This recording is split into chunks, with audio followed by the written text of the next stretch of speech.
Greetings, my fellow intellectuals and bookworms. Here is another regularly scheduled book review for you. If my voice sounds weird, just know it's because I got sick with some sort of illness, not been feeling well, but I decided I wanted to give you another book review anyway, because I was so behind for so long on the last stack of book reviews. Now we're down to 4 of the new stack, and after this one's completed, I'll give you several more on books I recently completed that I think are worthy of being reviewed. I wanted to do this for you because it's therapeutic for me. I hope you liked my stock analysis video in my previous book review. Since I checked last, there were 0 views. It would really help me if you get caught up.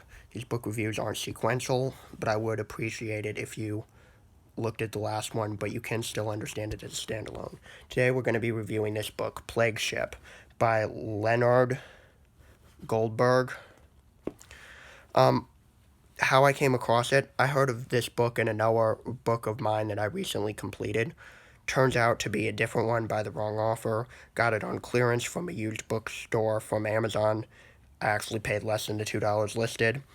Well, it looked promising. Talked about diseases, which if you know me, you know I'm all about that. I'm going to work for the CDC in the future. So it looked interesting. It started with a dead bird falling on a cruise ship and no one noticing it. Then it turns to avian flu. At first, it was pretty good, but it goes bad pretty quickly. The disease is basically magicked away through the magic of plot armor. They find that it kills a lot of people and it has a high mortality rate, but it turns out people who got 2 of the previous flu vaccines from the previous year are protected from it. So they basically magic away the outbreak by, I don't know, keeping the ship isolated at shore and then out at sea, and then not saying we were lucky, we learned a lesson, and then having a bird die in a condo near a condo in Florida for another obvious sequel attempt. Well, my main problem with this book, and my main bone to pick, is that they magicked away the virus. Yes, the virus was an important part of the book itself, but they essentially magicked away dealing with it. It makes sense. Oh, it's treated by the existing vaccines, it's not going to kill everyone. And I get that a book in which a virus spreads globally, and even if it's contained, kills millions, is not a happy book. And I've read some books in which they are able to treat the virus at the last minute.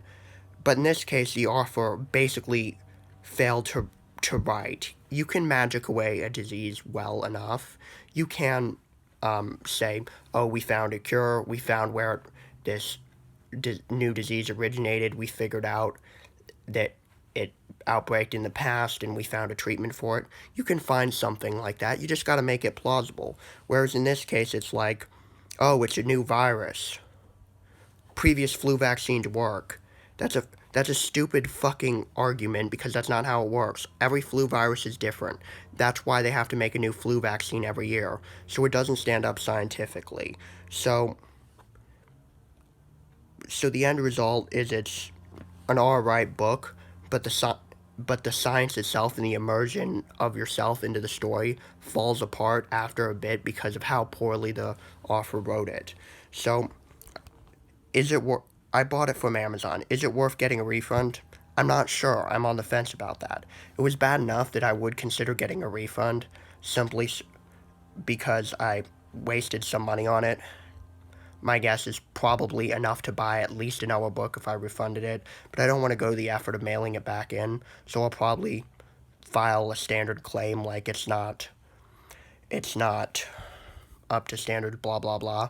And before you condemn me for my I hate Amazon video, why are you using them if you hate them? I'm using them because I don't have a choice. They're everywhere, and a lot of the stuff I want a lot of the books I want are so esoteric that you can't find them any other way. So, probably file a claim. Ultimately, I'm unsure whether I want to keep this book and put it on my shelf and commit to taking up space, or whether I just want to throw it back in the donate pile and let someone else try to sell it. Because, again, the problem is that it destroys all the tension at the end by basically magicking it away.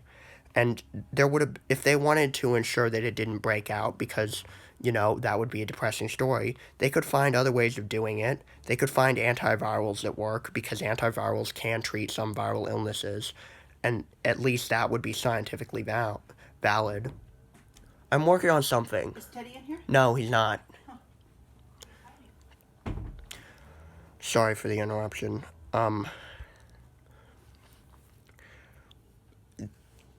But no, they didn't do that. They didn't do any of the research. And I'm not saying that for a fiction story you need to do a whole bunch of research.